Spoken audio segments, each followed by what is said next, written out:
Vamos a hablar, para facilitar todos los trámites que muchos también tienen ansiosos, con el subdirector de Asistencia al Contribuyente, tal como su nombre lo indica, del Servicio de Impuestos Internos, a propósito de esta operación Renta 2024.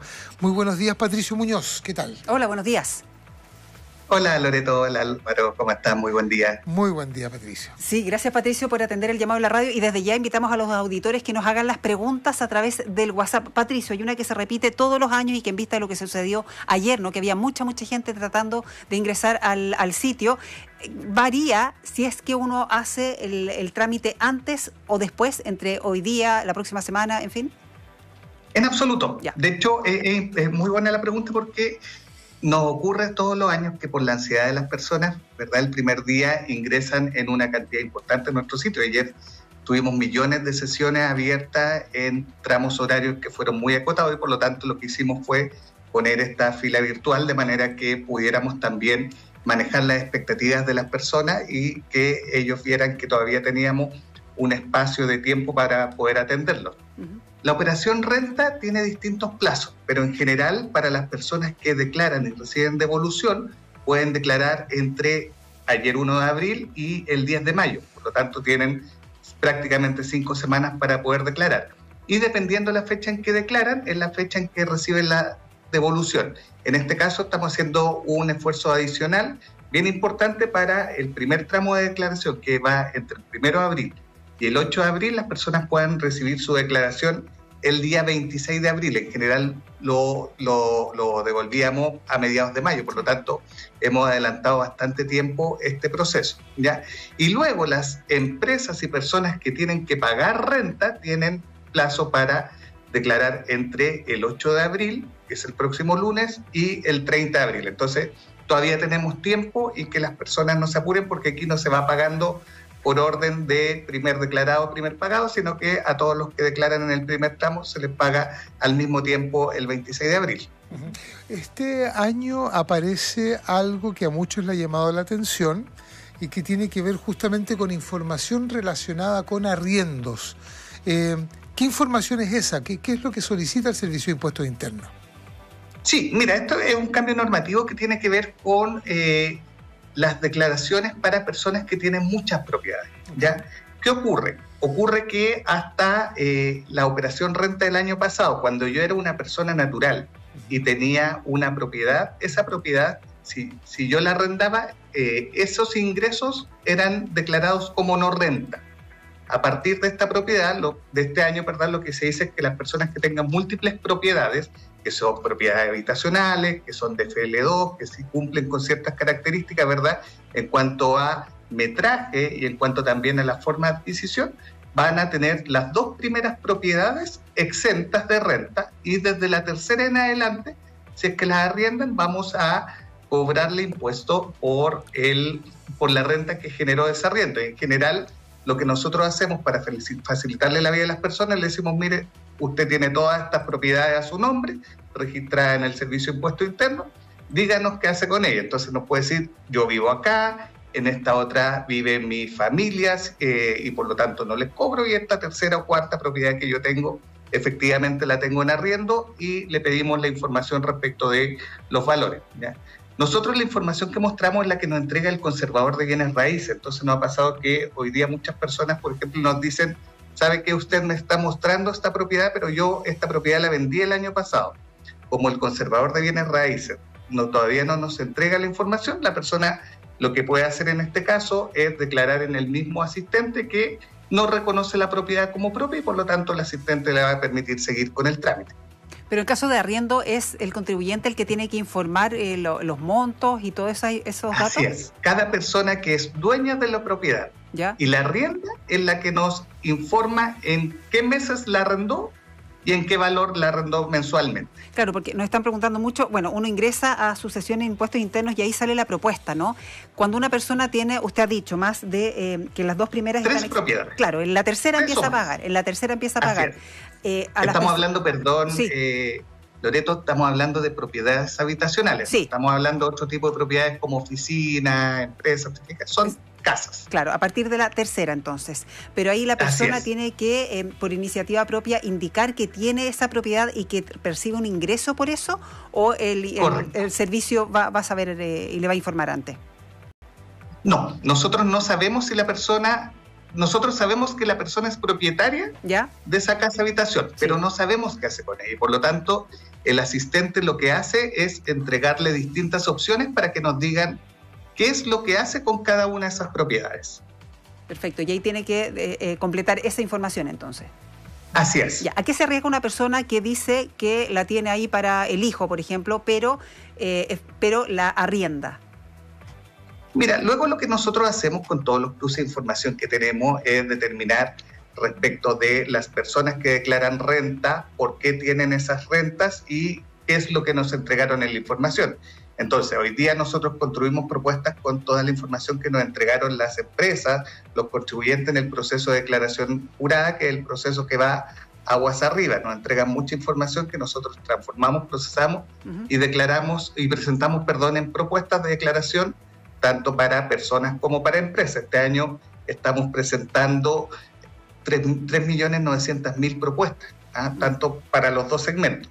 Luego, la persona declara, que este es el periodo, ¿verdad?, que termina hasta el 10 de mayo, y posteriormente nosotros hacemos otros cruces de información para ver la veracidad de la información que nos entregaron, y en los casos que vemos que tenemos diferencias, tanto de información como de impuesto pagado, ocurre otro proceso que es el proceso rectificatorio.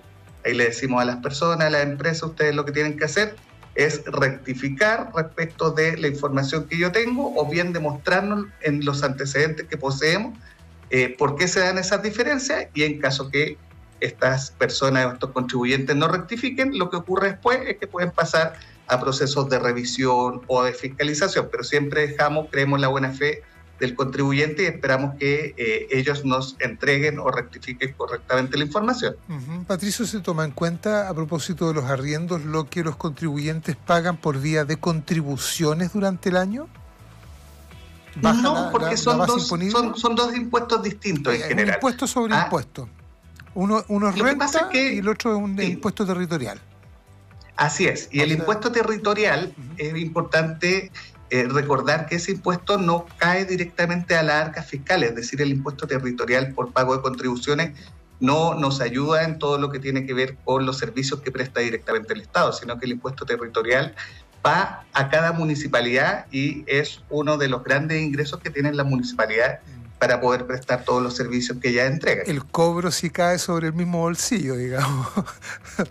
Así es, el cobro cae sobre el mismo bolsillo, y bueno, y nosotros somos la institución además responsable de hacer todos los cálculos de los distintos impuestos. Patricio, a lo mejor hay una persona que están cayendo distintos mensajes acá. Dice, a mi marido le sale un error D615, dice, no le dan ninguna ayuda de contacto. Que no puede entrar a las páginas del celular o del PC, ni del PC, dice. Error D615, se pregunta qué será eso. Y otros auditores que también se preguntan, varios, hablan de del pago que tienen que hacer mensualmente. Dice, me descuentan todos los meses el préstamo solidario del gobierno por la liquidación y debo pagar nuevamente ahora, pregunta. Mira, respecto de ese error particular de 615, nosotros tenemos, desde el proceso que comenzó ayer, detectado 3 validaciones. ¿Qué es lo que ocurre? Nosotros detectamos esta validación que finalmente es una inconsistencia entre la información que tenemos de ese contribuyente en base a su historia de arrastre y lo que él está declarando. Entonces, ¿qué hacemos? Antes de dejarlo continuar y que declare con errores, nosotros sabemos que esa declaración en particular puede quedar observada. Entonces preferimos frenarlo un poco, mirar si es que efectivamente el error es del contribuyente o es un error de la información que nosotros procesamos, y en particular esa alerta nosotros ya la levantamos la detectamos el día de ayer y probablemente mañana ya no va a aparecer, ¿ya? Y así pasa este proceso porque van generando distintos estadios con distintas alertas que van buscando justamente que las personas no tengan que rectificar en los flujos posteriores del proceso, ¿ya? Y sobre el pago de la deuda del préstamo solidario del Estado tasa cero, es importante recordar que estos son 2 préstamos que se entregaron en momentos de pandemia. Entonces el primero fue el año 2020, el segundo el año 2021 los contribuyentes o los ciudadanos eran libres de pedirlo o no pedirlo, pero es importante también recordar que las reglas que señaló la ley para este préstamo decían que nosotros teníamos como Servicio de Impuestos Internos que recuperar esos montos, cobrar esas cuotas en la operación renta. Entonces, la primera cuota era de un 10% y las siguientes 3 cuotas de un 30% del valor del préstamo. Para que le fuera más fácil pagar a las personas, lo que se hace es que el empleador o a los independientes en su boleta de honorarios se les retiene un 3% adicional. Ese 3% adicional lo va reteniendo el empleador durante todo el año. Es decir, para los que van a declarar renta ahora, tuvieron retenciones, si trabajaron todo el año completo, entre enero y diciembre de un 3% de su remuneración. Ese monto, el empleador a nosotros nos lo informó durante el mes de marzo y por lo tanto lo que hacemos es poner a disposición del contribuyente, por un lado, el monto de la deuda y por otro lado, el monto de las retenciones que le hizo su empleador. Y ahí pueden pasar 3 cosas. Puede pasar que con lo que le retuvieron, le alcanza para pagar la cuota del préstamo y por lo tanto utiliza ese dinero. Puede ser también que y con ese adicional pueden ocurrir 2 cosas. Puede pedir o bien que se lo devolvamos, es decir, le vamos a entregar en el proceso de devoluciones el monto que su empleador le retuvo pero que no utilizamos para pagar el valor de la cuota, o puede ser también que utilice ese monto para pagar cuota adelantada, es decir, como yo tengo que pagar una siguiente cuota el próximo año, puedo utilizar ese monto para seguir prepagando el préstamo, ¿ya? Pero aquí lo importante es explicarle muy bien a estos trabajadores que si bien es cierto, a ellos les descuentan todo el año, no significa que ese monto nosotros lo usemos para amortizar el total del préstamo, porque la ley nos señala claramente que teníamos que pagarlo en cuotas y la decisión de qué hacer con el diferencial es de parte del contribuyente. Sí, nos están llegando muchas preguntas, Patricio. Estamos hablando con Patricio Muñoz, subdirector de Asistencia al Contribuyente de Impuestos Internos, a propósito también de los arriendos, ¿no? Que a partir de la tercera propiedad habitacional se van a empezar a pagar impuestos. Nos pregunta alguien que se identifica como Nacho, si tiene varias propiedades, más de 2, ¿cuáles son las 2 que quedan exentas de declarar? ¿Va a depender de la fecha de compra? Son las 2 primeras que adquirió. Nosotros el orden que hacemos es respecto a la adquisición. Ya, o sea, no es el contribuyente quien elige por cuál declarar. No. Ya. No. Nosotros le ponemos el listado de propiedades y lo que le pedimos es que nos informe qué ocurre con cada una de ellas. Uh-huh. Sí, el tema de los asistentes también nos están preguntando. Usted mencionaba los asistentes justamente porque están llegando muchas preguntas, entonces, ¿dónde también pueden ir a asesorarse las personas?